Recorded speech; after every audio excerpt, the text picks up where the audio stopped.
Evil isn't always about dramatic villains or dark forces.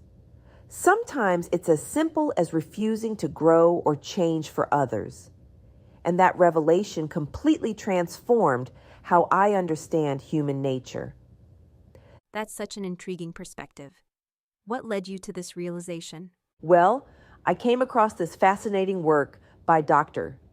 M. Scott Peck called The People of the Lie, where he defines evil simply as the unwillingness to extend oneself for the benefit of another. What's really striking is how he connects it to a kind of emotional laziness rather than active malice. That's quite different from how most people think about evil. How does this play out in real life? You know, the article I read shared this powerful story of someone who grew up in a household full of women dealing with various issues: self-esteem problems, financial troubles, relationship difficulties.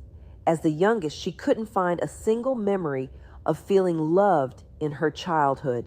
It really shows how this kind of everyday evil can manifest in family dynamics. That's heartbreaking.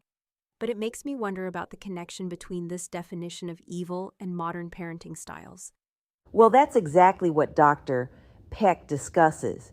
He points out how some parents expect their children to completely conform to their lifestyle rather than adapting to their children's needs.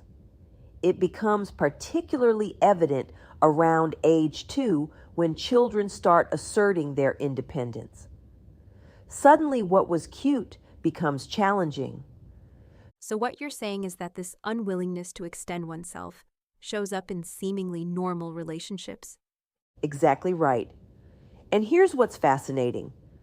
Dr. Peck identifies 4 key characteristics of evil tendencies: laziness, unwillingness to extend oneself for others, selfishness, and pretense. These people tend to target those who are most vulnerable: children, animals, and elderly people who can't easily defend themselves. That's quite chilling when you think about it. How does someone protect themselves from this kind of behavior? Here's where it gets really interesting. The solution isn't what you'd expect. It's love. But there's an important caveat. Studies show that negative people tend to have more influence on positive people than the other way around. So while love is the answer, you need strong boundaries too. That seems like quite a balancing act to maintain. It really is. And what's particularly fascinating is that both evil and loving people are attracted to light, meaning spiritually conscious individuals. The difference lies in their intentions. While loving people want to share in that light, evil people often try to diminish it because it illuminates their own darkness. You know, that reminds me of how some workplace dynamics play out, where certain people seem to drain the energy from everyone around them. Exactly. And here's something crucial to understand.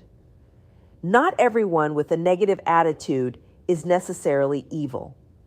It's about these specific patterns of behavior and the consistent unwillingness to grow or change for the benefit of others. Think about people who always make excuses, never take responsibility, and consistently drain others' energy. That's quite a profound way to look at human behavior. How does this understanding help us grow? Well, the most valuable aspect is how it challenges us to examine our own behavior. When we recognize these patterns, we might start noticing ways we've unconsciously adopted some of these tendencies ourselves. Maybe times when we've been emotionally lazy or unwilling to extend ourselves for others. That kind of self-reflection must be challenging but necessary. It really is. And here's what's particularly powerful. Understanding this concept can transform our relationship with difficult experiences. Instead of seeing challenging encounters as purely negative, we can view them as opportunities for spiritual and emotional growth. That's quite a perspective shift from viewing these experiences as simply harmful. And perhaps that's the most valuable takeaway. While we can't control others' behavior, we can control our response and use even negative experiences as opportunities for growth. It's about maintaining that delicate balance between being loving and maintaining healthy boundaries, all while staying true to our own path of development. That really brings everything full circle, from understanding evil to finding ways to grow through our encounters with it. You know what's really powerful about all this?